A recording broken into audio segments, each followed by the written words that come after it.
The city never goes silent. It just sometimes screams so quietly that only werewolves go insane. That's how I knew this district was sick before I ever stepped into it. On the surface, everything looked fine. Cafes still glowed behind fogged windows. A late bus sighed at the stop, doors wheezing open. Couples passed under shared umbrellas.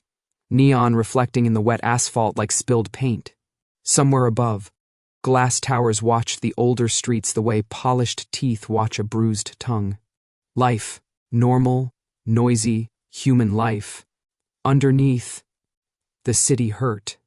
The ache settled into my skull the moment I crossed 10th and Gray, a slow pressure behind the eyes, a metallic taste on my tongue, like I'd bitten into a coin. Chujaya Travoga lived in my muscles, crawling under my skin as if my body had borrowed someone else's fear and forgotten to give it back. I stopped beside a closed flower shop, pretending to check my phone. Breathing in, out. The city's emotional field always had texture. Some places buzzed, some rang, some sagged like exhausted shoulders. This one pulsed, not loud, not violent, wrong. Someone had tagged the area as unstable. No details, no reports, just a request pushed through the quiet channels that paid me to walk where official services preferred not to look. Just a district check they'd written. There was no such thing as just a district check. I moved deeper, letting the sensation guide me instead of street signs. Each step tightened the invisible thread pulling at my chest. The cafes thinned out. The buildings leaned closer. Neon gave way to sodium light and wet brick. The pressure sharpened. There, a narrow side street between a closed laundromat and an office building under renovation. No cameras, no pedestrians. Too clean, too empty. A congestion point. I hesitated at the mouth of the alley. The city throbbed, like a vein about to burst. I stepped in. The first thing I smelled was ozone. The second, blood. He was crouched over someone near a stack of plastic-wrapped pallets. A man, early 20s, maybe. Hoodie soaked dark at the shoulder where his teeth had torn in. The werewolf's back rose and fell too fast. His hands shook, not in hunger, in panic. His eyes snapped to me. Yellow, dilated, lost. He didn't growl. He didn't bare his teeth. He flinched. That was worse. "Hey," I said softly, keeping my voice low, unthreatening.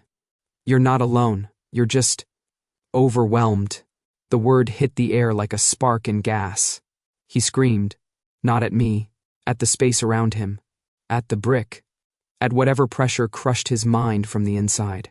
His claws tore furrows into the wall.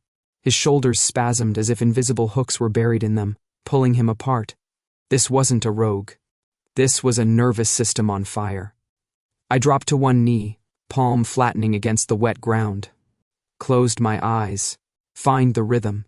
Every place had one. A baseline hum beneath the chaos. You didn't fight it. You didn't overwrite it. You matched it. In, out. I let the city's ache flood up my arm. Through my ribs. Behind my eyes. The pressure spiked, sharp enough to blur the world, but I held it. Just enough to soften the edge. "Easy," I murmured. "You're here. Your feet are here. Your hands are here. Breathe with me."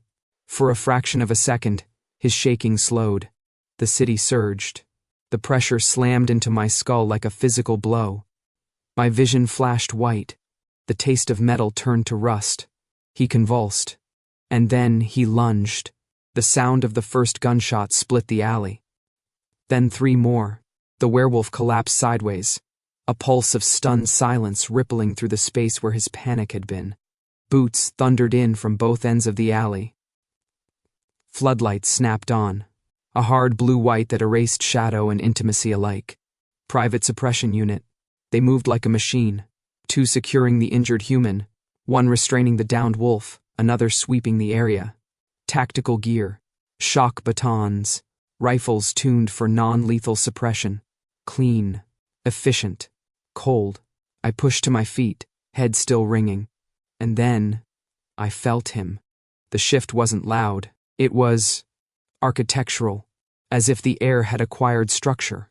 Lines, weight. The city's emotional noise bent inward, stretched, stilled. He walked in from the far end of the alley, rain darkening the shoulders of a long black coat. No helmet, no visible weapon, just gloves, neatly fitted, and eyes that didn't hurry. Alpha, but not the kind that radiated dominance. This one compressed it. Where he stood, the space around him felt held, contained. His gaze flicked once to the injured man, once to the restrained wolf. Then it landed on me. And the city went quiet, not empty, focused. The pressure behind my eyes eased, as if someone had adjusted a valve I didn't know existed. For a heartbeat, neither of us spoke. Rain traced thin silver lines down his lashes. Streetlight caught the hard planes of his face, sharp, controlled, unreadable. Recognition sparked there. Not personal, analytical. His eyes narrowed by a fraction. "Who are you?" he asked. Not accusation, assessment. I swallowed, suddenly aware of how alone I was in a corridor of uniforms. "Someone who got here before you," I said, "and wasn't fast enough." He studied me the way surgeons study scans. Then, quietly, to the unit behind him. "Check him." Every head turned my way. The city stirred again, uneasy, watchful. His attention never left my face. In his presence, the district's pain didn't vanish, but it stopped screaming. And, somehow, that frightened me more than the chaos ever had. They didn't put cuffs on me. That was the first thing that bothered me. 2 operatives flanked me as we crossed the wet street toward a matte black van parked half on the sidewalk. No shoves, no barked orders, just subtle positioning, close enough that I couldn't bolt without ramming straight into one of them. Professional. The inside of the vehicle was all metal and white light. Fold-down seats, instrument panels glowing with soft data streams, sensors mounted like unblinking eyes, the smell of disinfectant layered over ozone and rain. A mobile suppression unit. They guided me onto a narrow bench and stepped back, the doors sealed with a muted hiss. The city's emotional noise dulled immediately. Not gone, but filtered, like thick glass between me and a storm. Then he stepped inside. The Alpha filled the space without changing his pace.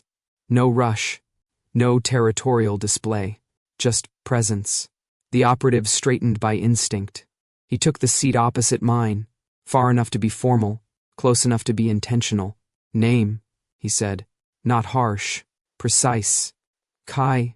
A glance to a screen, as one of the operatives tapped it in.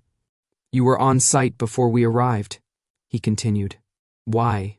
"Because the district was screaming," I said, "and you only show up when it's already lost its voice." One of the operatives stiffened. The Alpha didn't react. "What do you do in screaming districts, Kai?" I tilted my head. "Listen." Silence followed, the kind that waited to see what you'd fill it with. His eyes stayed on my face, unblinking, dark, focused, not searching for lies, measuring variables. "Explain," he said. I shrugged. "Some people see cracks in buildings. I feel them. Emotional ones, pressure points, places where the city doesn't carry what lives in it anymore." "You're an empath." "Beta," I corrected. With a problem, the corner of his mouth moved, not quite a smile. "Where were you between 1820 to 200 today?" "Walking, routes." I listed them. Every street, every block, every wrong turn my body had taken before my head caught up. He listened without interrupting. One gloved hand rested on his knee, perfectly still. When I finished, he didn't speak. He nodded once to the operative nearest the panel. A map bloomed into the air between us. The city grid, rendered in sterile light. Colored lines overlaid it. My routes, red markers pulsed along them. Incident reports, suppression calls. "Those," he said, tapping one gloved finger against the air, "are the last 12 instability spikes this week."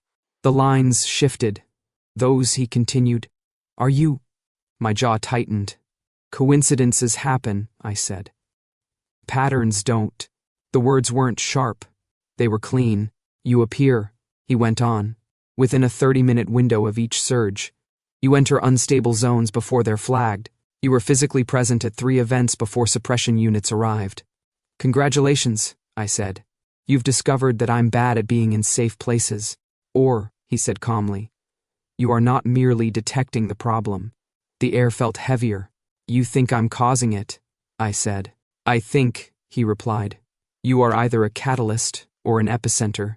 Anger flared hot and instinctive. Then you don't know what you're looking at, I snapped. If I were the source, this city would be on its knees. Perhaps, he said. It is. The words landed. Not dramatic. Uncomfortable. I leaned forward before I could stop myself. If I were doing this, I wouldn't be walking into it. I wouldn't be trying to hold it back. You saw what I was doing out there. I saw someone place his hand on a fault line. And survive. His gaze sharpened. Not predatory. Interested. That was worse. You don't hunt, I said quietly. You calculate. A pause. Then, correct. For what? I asked. Containment, he replied. Prevention. Structural control. People. Systems. The city murmured against the insulated walls. Distant. Blunted. I exhaled through my nose. You're looking for a lever.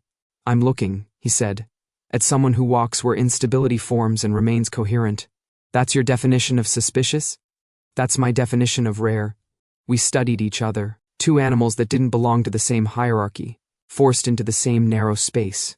Finally, he spoke again. Your work, he said, is unregistered. Official channels don't like what they can't sedate. Official channels, he replied, like what they can't afford to lose. I scoffed, and yet here we are. Yes, he agreed. Here we are. He stood, the operatives tensed, waiting for instruction. He looked down at me. Up close, the calm around him felt engineered, as if he carried a gravity field tuned just below dominance. You're free to go, he said. I blinked. That's it? For now, I repeated. His gaze didn't soften, but something in it shifted. Attention. I will be seeing you again, Kai. That doesn't sound like a promise I agreed to. No, he said. It sounds like an operational forecast. The door hissed open. Rain noise rushed back in. The city's emotional hum surged, unfiltered, pressing against my senses. As I stepped down onto the wet pavement, he added, Next time, you won't be walking alone. I turned. What's your name? I asked. A fraction of a pause. Reid. Then the doors closed. And the city, for reasons I couldn't yet explain, felt suddenly braced. No one paid for dead zones. They paid for hotspots, flashpoints, neighborhoods where emotions spiked loud enough to spill into violence, where the city screamed and everyone pretended not to hear it. Dead districts were different. Dead meant no noise. Dead meant absence. And absence, for someone like me, pressed harder than any storm. The industrial zone lay west of the river, beyond the last stretch of renovated warehouses and startup lofts. Officially decommissioned, uninhabited, environmentally stable. The kind of place city planners loved to erase with clean lines and future projects. My head started to hurt 3 blocks before I reached it. Not pressure, vacuum. It felt like walking into a room where something enormous had just stopped breathing. The streets were wide and empty, framed by factory shells and skeletal cranes. Wind moved loose metal somewhere high above, the sound skidding through space without echo. Windows stared back, dark and blind. No emotional background hum. No residue. No life. I stepped past a rusted fence and into the zone proper. My skin prickled. Every instinct I had kept reaching for signals that weren't there. Fear, anger, grief, anything. Nothing answered. Great, I muttered. Emotional sensory deprivation. Exactly what I needed. I took another step, then another. The emptiness thickened. It wasn't calm. It was restrained. The way a held breath feels just before lungs start to burn. That's when I smelled them. Wolf. Not one. Several. I turned slowly. They stood between the buildings like misplaced statues. 5, 6, maybe more in the deeper shadows. Not in full shift, not human either. Liminal. Bodies caught halfway between instinct and form. Their eyes tracked me, but their focus wasn't on my throat. It was on the space behind me. On the air, on the ground. They weren't stalking. They were bracing. I lifted my hands, palms out. Easy. None of them moved closer. 2 stepped back. A low sound rolled through the group. Not a growl, a vibration. It rippled across the empty street and sank into the concrete under my feet. The dead zone shuddered. And then, the pressure hit. It slammed into me from every direction at once. Not emotion, structure, density, as if the city had folded inward and I'd been caught between its ribs. One of them screamed. The sound tore out of him, raw and wrong. He dropped to his knees, clawing at his own chest. Another staggered sideways, colliding with a rusted container. A third bolted, only to spin back, disoriented, as if the ground had twisted beneath him. They weren't attacking. They were trying to get away from something they couldn't see. The emptiness convulsed. I went down on one knee, breath knocked out of me. My senses overloaded, grasping at static. Too much nothing. Too much held in. The nearest wolf lurched toward me, eyes blown wide, movements jerky and uncontrolled. Instinct flared. I braced, and the world detonated into motion. A flash of blue-white light cut across the street. The crack of discharge rounds split the air. Bodies scattered as shock nets snapped open mid-flight, expanding into glowing lattices. Private suppression units poured in from both ends of the block. Fast, surgical. They hit the space like a hammer to glass. 2 operatives took down the wolf nearest me, before he could reach arm's length. Another vaulted a barrier, baton already humming. A third fired a grounding spike into the asphalt. The dead zone howled, not audibly, in my bones. I staggered to my feet, vision blurring. And then Reid was there. I didn't see him arrive. I felt the space reorganize. A wolf broke from the cluster to my left, momentum wild and wrong, trajectory aimed not at me, but through me. I didn't have time to move. Reid did. His body collided with mine and kept going, turning me with him, his arm coming up across my chest, his back to the charge. Impact thundered into him. The force drove us both sideways. My shoulder hit brick. His weight followed, shielding without hesitation. A suppression round cracked. The wolf dropped. For a second, Reid didn't move. Then he straightened slowly. One hand still braced near my ribs, close enough that I could feel heat through fabric. "Are you injured?" he asked. "No," I breathed. "Are you—" I didn't ask. I shut my mouth. Around us, the unit secured the remaining wolves, shock nets pinning them to the ground, operatives moving with efficient precision. The dead zone throbbed under it all. Reid didn't look away from me. "You came here alone," he said. "Yes." "Why?" "Because this place isn't on your maps. It is now too late." His jaw tightened. "Do you know what you walked into?" he asked. "A mistake," I said. "A vacuum." A held breath. "An active instability pocket," he corrected. "No," I said. And the word came out sharper than I intended. "This isn't an outbreak." The ground vibrated again. One of the restrained wolves whimpered, curling in on himself. I swallowed. "This isn't them," I said quietly. "This is the place."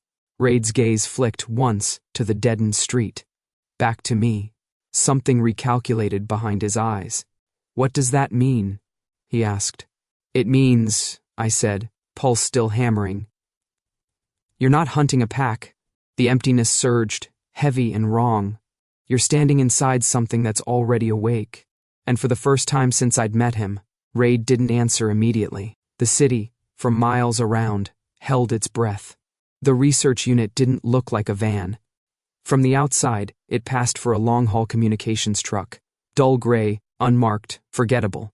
Inside, it unfolded. Panels slid apart. Walls brightened into layered screens. The floor hummed faintly underfoot, vibration tuned to dampen sensory bleed. Cables glowed like veins behind translucent polymer. The air smelled clean in a way the city never did. Filtered, neutralized. The dead zone faded from my skin as the doors sealed behind us. Not gone. Held at a distance. A woman in a pale utility jacket glanced up from a curved console. Dark hair shaved at the sides, pulled back at the crown. Her eyes moved too quickly, already reading me in pieces. "This him?" she asked. Reid nodded once. "Run baseline." She didn't question it. "Sit," she told me, gesturing to a narrow chair facing a panoramic display. "This won't hurt." "If it does, I'll stop." "Comforting," I muttered, lowering myself onto the seat. Thin bands slid from the armrests, cool against my wrists. A circlet settled at my temples, a patch at the base of my throat. Data bloomed across the glass in front of me. Maps, heat signatures, emotional density charts I had no official name for but recognized immediately. The city, rendered into ghosts.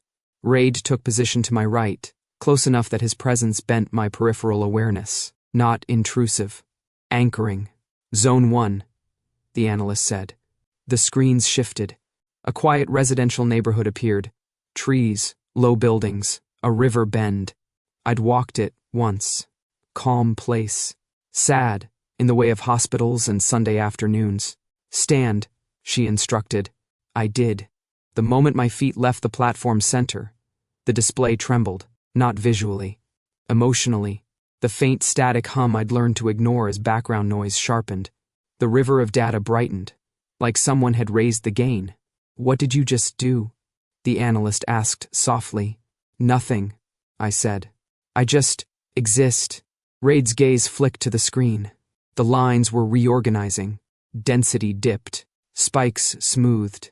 The ambient emotional field flattened, subtle but measurable. "Sit," she said. I lowered myself. The effect reversed. The hum crept back. The soft static thickened. The screen's colors darkened by degrees. "Again," she said. I stood. The city exhaled. It wasn't dramatic. Not a wave. Not a purge. A release. Like pressure easing from a sealed room. We ran 3 more zones. A commercial strip. A transit hub.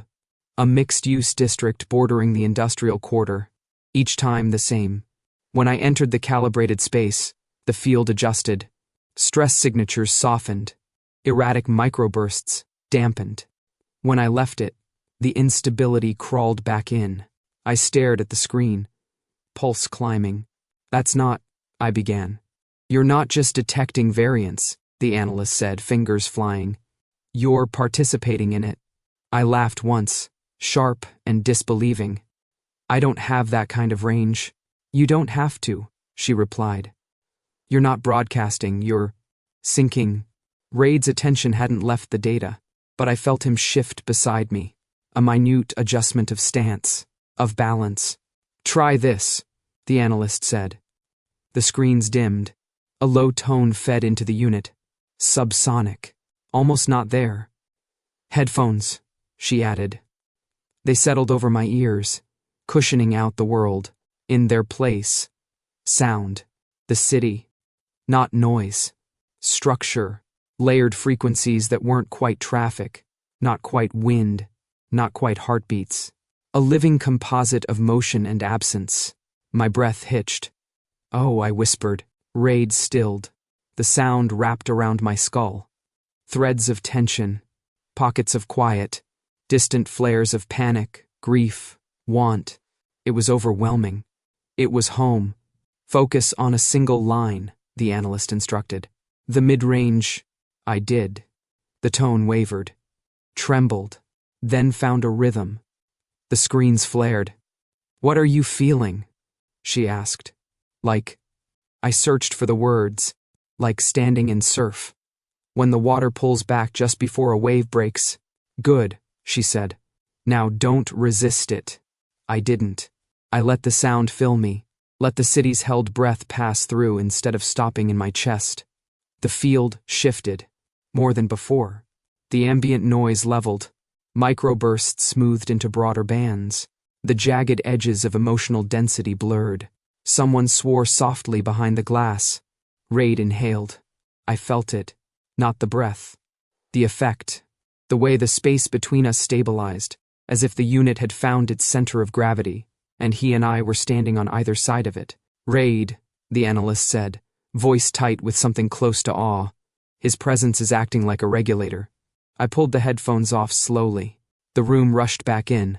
What does that mean? I asked. Reid turned to face me fully. Up close, the calm around him felt different now. Not control. Counterweight. It means, he said, you are not a passive receptor. I shook my head. I don't project. I don't influence. I just feel too much. You interface, he corrected.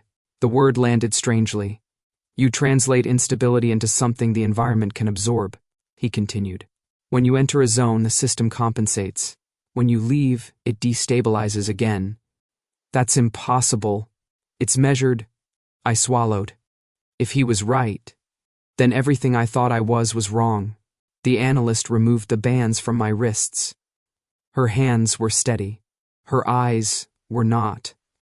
You're not an error state, she said quietly. Reid's gaze held mine. You're not a mistake, Kai, he said. The city's distant hum threaded through the unit. You're an interface. The words sank in. Interface meant bridge, conduit, necessary. Something in my chest twisted, sharp and disorienting. I wasn't standing beside the city anymore. I was standing inside it. And for the first time since this began, I wasn't alone in the noise. I was standing in it with him. The archives weren't underground. They were worse. They sat in the upper levels of an unmarked administrative tower on the north side of the city, above the offices, above the labs, above the departments that needed windows. The kind of place built to be forgotten simply by being inconvenient. We passed through 3 security thresholds: biometrics, gene lock, clearance confirmation that made the air itself feel like a witness. The doors parted without a sound. Inside, the light was dim and diffuse, tuned to protect paper that hadn't been touched in decades. Rows of sealed cabinets lined the walls. Transparent drawers stacked floor to ceiling, each labeled in codes that didn't belong to any modern system. A man looked up from a central console. He was older, not elderly, but weathered into something careful. His hair was silver, his posture straight in the way of someone who'd spent a lifetime not slouching where power could see it.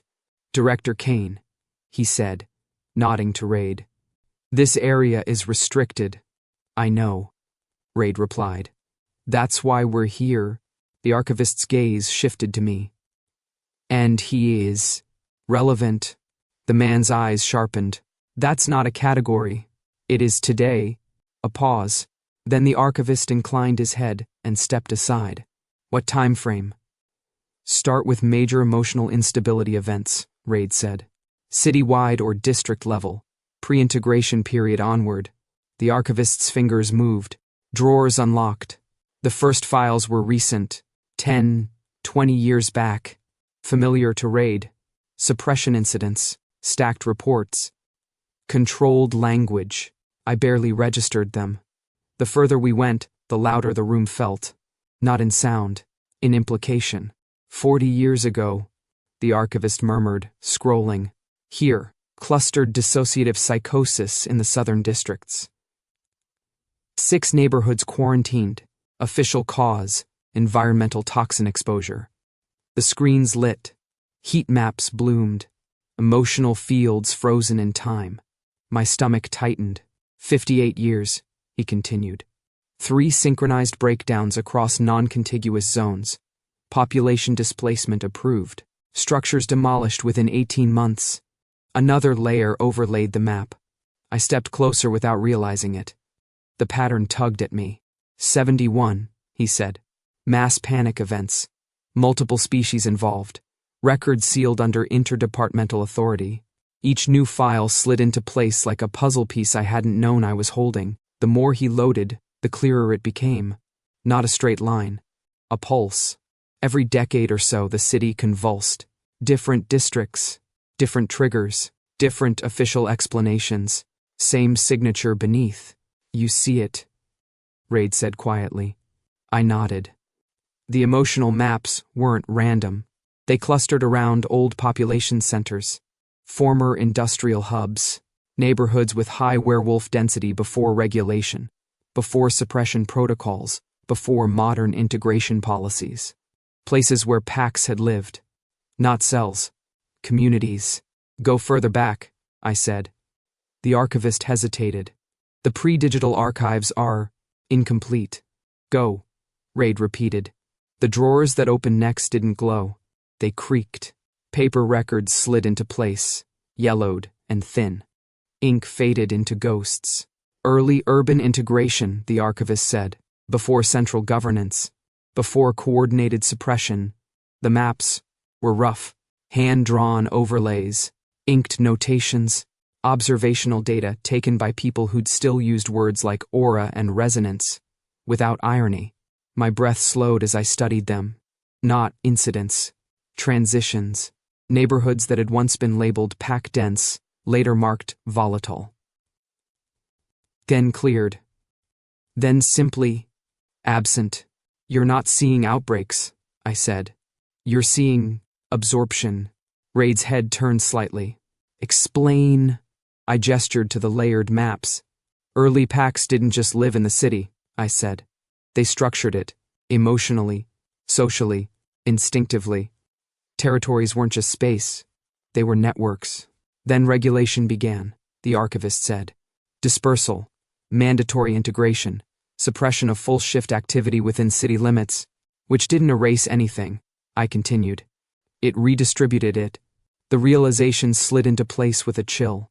All that emotion, I said. All that instinct. Fear, aggression, bonding, loss. It didn't disappear. It had nowhere to go. Reid's jaw set. It went into the environment, he said. Yes. I looked back at the maps, at the decades of emotional residue layering into something that no longer belonged to any one species. Not through rituals, I murmured. Not deliberately. Through life. Through living in one place long enough, and forcing parts of yourself into silence. The city hadn't been haunted. It had been trained, over and over, to hold what its people would not. It's not a series of outbreaks, I said. It's a saturation curve. The archivist's fingers stilled. Reid exhaled slowly. If this is accurate, he said, then the city itself has become a carrier. Yes, a vessel, a pressure system, a memory structure. And what happens, he asked, when a vessel reaches capacity? I didn't answer immediately. I didn't need to. We'd already seen it. It leaks, I said. And if this gets out, the archivist said quietly, the response will not be nuanced. Reid's gaze never left the layered maps. They will classify districts as infected, he said. They will isolate, contain, erase. And if a person is identified as a functional nexus, his eyes cut to me. They will neutralize the variable. The word sat between us. Neutralize. I felt the city stir faintly against the distant glass. A system under strain. A body approaching fever. We're not looking at a rogue population, Reid said. We're looking, I replied, at a city that has been carrying a pack that doesn't exist anymore. And it was starting to remember. The council chamber was designed to make people feel small. High ceiling. Long, curved table. No windows. Light diffused from panels so perfectly even it erased shadows. And with them, any sense of time. There were 12 of them already seated when we entered. Commanders, department heads, urban administration, scientific oversight, the people who translated chaos into protocol. Reid walked in first. I followed. Every conversation in the room died the moment he crossed the threshold. Not because he was the most powerful person there, because he was the one who usually made their decisions work. Director Cain, one of the women said, fingers steepled. You requested an emergency review. Yes, Reid replied. And full presence. You have it, another voice said. Proceed. He didn't gesture to me. He didn't need to. They're not outbreaks, he said. They're not pack failures. They're not contamination events. A screen rose behind him. The maps bloomed, layered, historical, pulsing faintly with restrained color. What we are seeing, Reid continued, is long-term emotional saturation of the urban environment. The city is functioning as a carrier medium. Murmurs rippled through the table. Define carrier, someone said. A system capable of absorbing, storing, and redistributing instinctual and emotional residue, Reid replied. Across decades, that's speculation, a man in a slate suit said. No urban structure has demonstrated that level of persistence. It has now, Reid said. And your source? The woman asked. Reid didn't look at me. Kai, he said. Step forward. Every gaze in the room snapped to me. I did. My pulse beat in my throat. The city's distant hum felt impossibly far away behind the sealed walls. State your function, someone said. I'm an empath, I replied. Beta. I map emotional distortions in urban space. And your involvement in these incidents? I hesitated. Then, I'm not just mapping them. The room sharpened. When I enter unstable zones, I said, the field changes. When I leave, it destabilizes again. The city responds to my presence. Silence. You're claiming influence, the man in slate said. I'm stating interaction. I corrected. I don't generate the distortion. I translate it. To what end? Another voice asked. I don't know yet. Then what we are hearing, the woman said slowly, is that you are a mobile variable embedded in an unstable system. Yes. A nexus, someone else said. The word spread like a stain. A liability, another added. A potential control vector, a third countered. Reid's jaw tightened. What is the projected trajectory? The chair asked. A new graph appeared. Rising, spiking, fracturing, increasing frequency, an analyst said. Expanding zone, overlap. Higher species cross-contamination. In plain language, the chair said. The city is approaching a systemic failure point. And the variable? She asked, eyes flicking to me. The variable is responsive, the analyst said. He stabilizes microfields in proximity. In other words, the man in slate said, we have a walking regulator. Or a walking epicenter, someone replied. The table stirred. Either way, the chair concluded, he represents both the problem and the solution. Reid stepped forward. You cannot reduce him to a device, he said. He is not a tool to be installed or removed. He is an unclassified phenomenon, the chair replied. That makes him a risk. And risks, another voice said, are managed. How? Reid asked. The answer came without hesitation. Containment, the woman said. Controlled exposure. Restricted movement. Continuous monitoring. And if containment fails? The man in slate added. No one rushed the next word. Elimination. The air felt thinner. Reid's control slipped, not outward, but inward, like a blade drawn just far enough to cut. That would destabilize the system further, he said. Or reset it. Someone countered. You don't know that. Neither do you, the chair replied. Which is why we will proceed with the option that minimizes unpredictable variables. Reid looked around the table. One by one, they met his gaze. And did not move. The decision settled. Director Cain, the chair said. Your unit will maintain provisional oversight of the asset until a long-term protocol is finalized. Asset. You will submit movement logs, she continued. Exposure limits, and a full risk model within 72 hours. Reid didn't respond.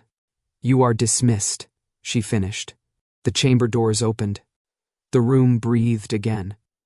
We didn't speak until the corridor sealed behind us. They hadn't raised their voices.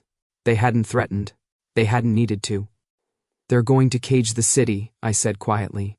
By caging me. Reid stopped. Turned. For the first time since I'd met him, the calm around him fractured. They will try, he said. And you? I asked. I just lost the authority to stop them. The admission hung between us, not failure, displacement. What happens, I asked, when their model says I'm not efficient enough? Reid stepped closer, lowered his voice. Then they will remove you from the equation. A beat. And you'll let them? No, he said. Not heated. Certain. I searched his face. Then what are you suggesting? That we don't wait for permission, he replied. And we don't wait for protocol. I exhaled slowly. The city stirred, distant and restless. Acting outside the system, I said. Acting before it decides for us. I studied him. This wasn't command. This was something else. What are we? I asked. Reid's gaze held mine. For now, he said. We're a problem the system hasn't categorized yet. Then, after a pause. And that makes us useful. For the first time since this began, the future didn't feel like a sentence. It felt like a choice, and he was standing inside it, with me. The most unstable district didn't have a name anymore. On official maps it was a gray polygon marked urban reclassification pending, a bureaucratic way of saying we don't know what to call this now, so we pretend it isn't here. On the ground, it was a wound. The buildings leaned too close, as if drawn inward by something under the streets. Windows were dark, even where people still lived. Streetlights flickered, not from faulty wiring, but from pressure, emotional density thick enough to bend perception. The moment we crossed the boundary, the city hit me. Not like before. Before, the noise had texture, layers, signals I could separate. This was a roar. It crashed into my skull and chest in the same instant, ripping breath from my lungs. Fear that wasn't fear, rage without direction. Grief, stripped of memory. Instinct, without body. I staggered. Reid's hand closed around my arm. Stay with me, he said. The words cut through the surge like a line thrown into floodwater. I nodded once, jaw clenched, and forced myself forward. The street ahead convulsed. People poured out of buildings, some human, some not, some already half-shifted, bodies caught between muscle and fur, eyes glowing too bright. They weren't running from each other. They were running from the air. A woman dropped to her knees in the middle of the road, hands over her ears, screaming at something only she could hear. A wolf tore a lamppost out of the concrete and hurled it aside, not in attack, but in blind terror. The city was coming apart. I tried to filter. Instinctively, desperately. I braced the way I always did, breathing shallow, narrowing my focus, selecting threads I could touch without tearing. It didn't work. The field was too dense, too saturated. Every barrier I'd ever built folded in seconds. The noise poured through me. My vision fractured, color smeared. The ground tilted under my feet. I cried out as the pressure speared down my spine, every nerve ending lighting at once. Kai, Reid's voice again. Closer. My knees buckled. He caught me before I hit the pavement, one arm around my back, the other braced hard at my waist. Don't shut down, he said urgently. Look at me. I tried. His face blurred, doubled, then snapped into focus as if the world had chosen him as its single stable object. Listen to my voice, he said, not the city. Me. The storm didn't recede. It got louder. The street split open emotionally, a tearing sensation like fabric ripping inside my chest. I felt decades slam through me at once. Pack bonds severed, instincts crushed, rage swallowed, grief pressed into silence until it had nowhere left to go. My hands clawed at his coat. I can't. The words broke. I can't hold this. You're not supposed to, he said.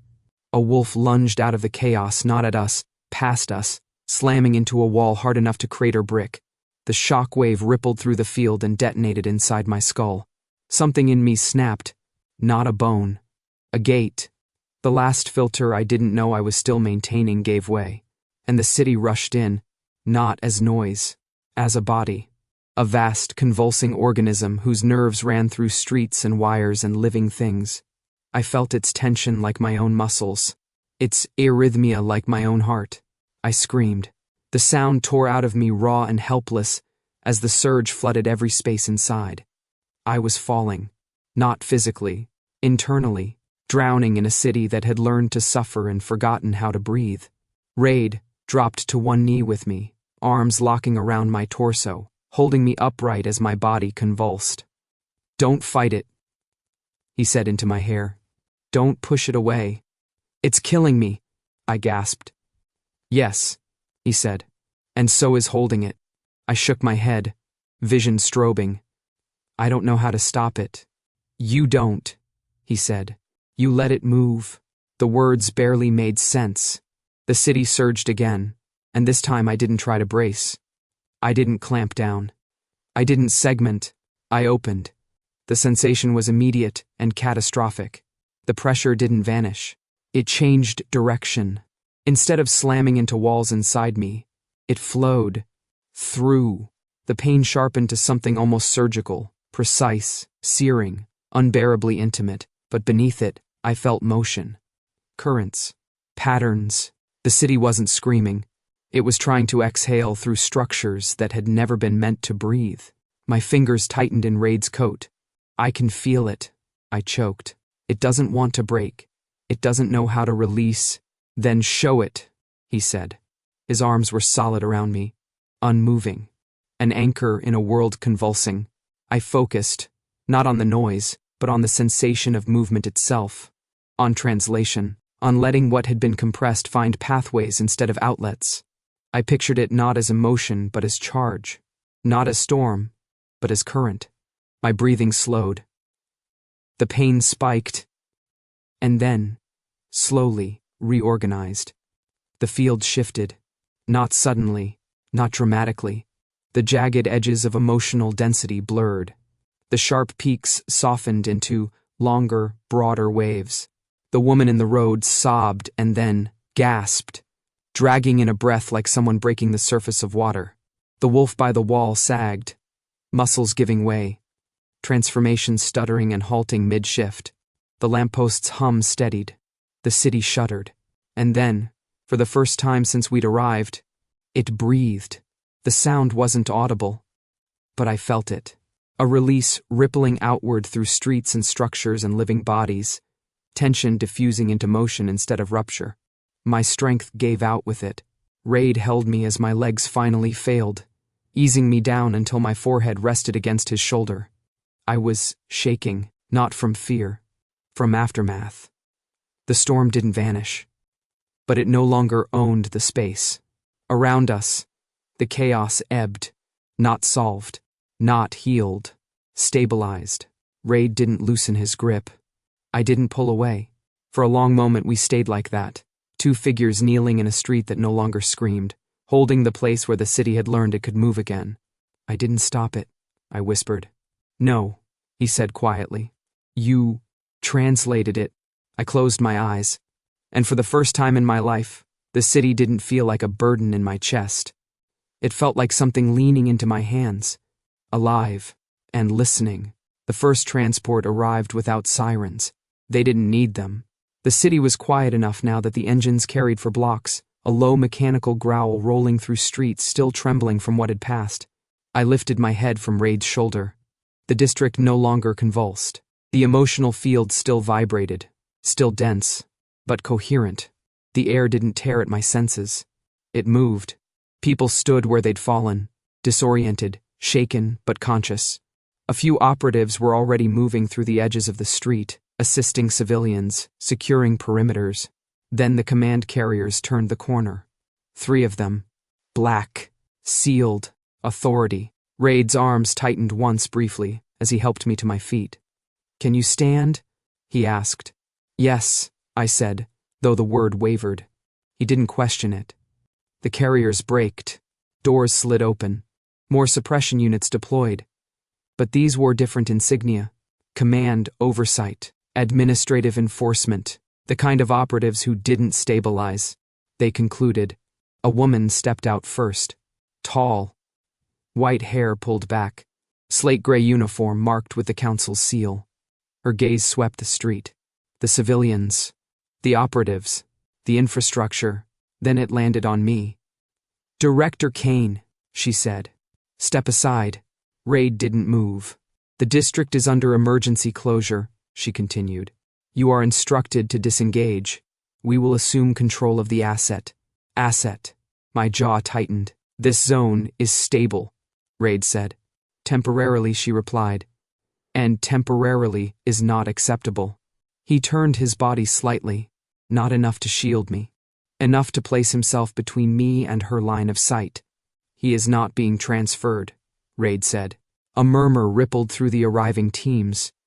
You do not have that authority, she said. I am exercising it. You are exceeding it. Then document the breach.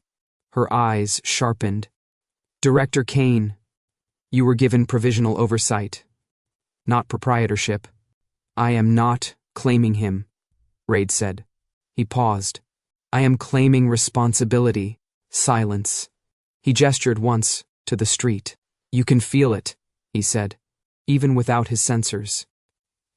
The field has shifted. The pressure is diffusing. That does not negate the risk. It defines it.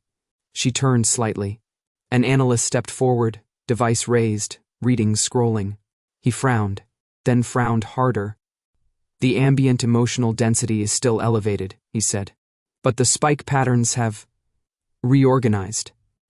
The feedback loops are damping instead of amplifying. Reid's gaze didn't leave the woman. You wanted containment because you feared uncontrolled variables, he said. This is control, achieved without isolation, without extraction, without destruction. You don't know how long it will last. No, Reid agreed, but neither do you know what eliminating him would do. A beat. You are asking us, she said slowly, to trust an unsanctioned methodology, based on an unclassified individual's subjective experience.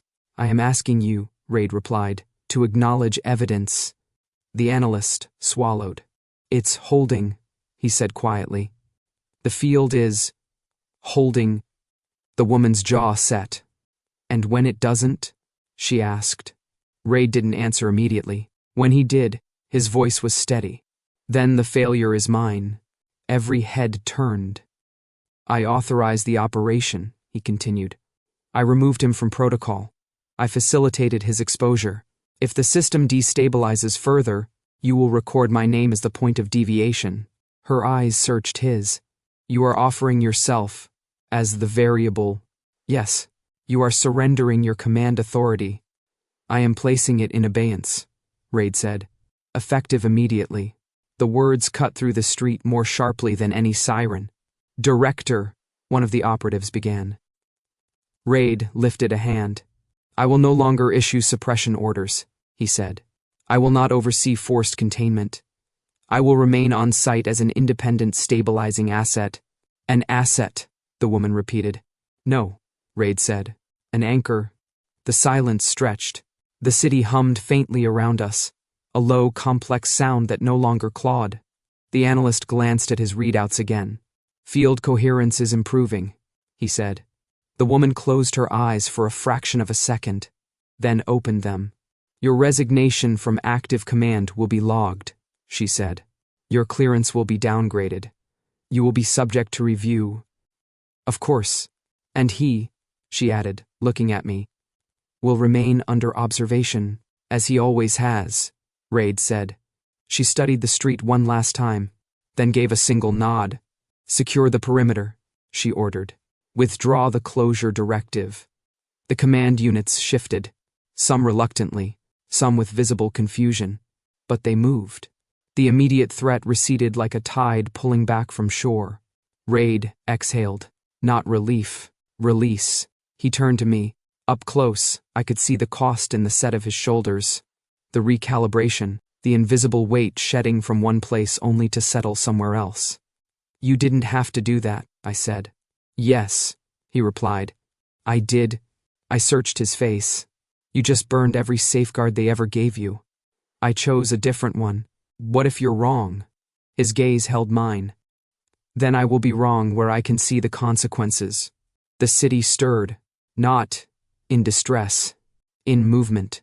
For the first time since this began, the system hadn't closed around us. It had stepped back, and Reid stood in the space it left. Not as command, not as alpha, but as someone who had chosen where to remain. Time didn't fix the city, but it changed the way it moved. Weeks passed, then more.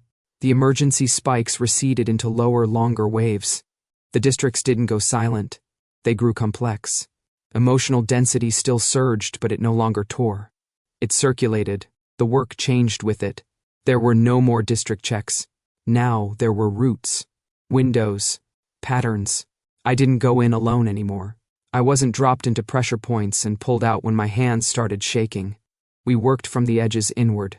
Sometimes from a mobile unit, sometimes from rooftops, sometimes from quiet corners of neighborhoods that had learned how to breathe without realizing it.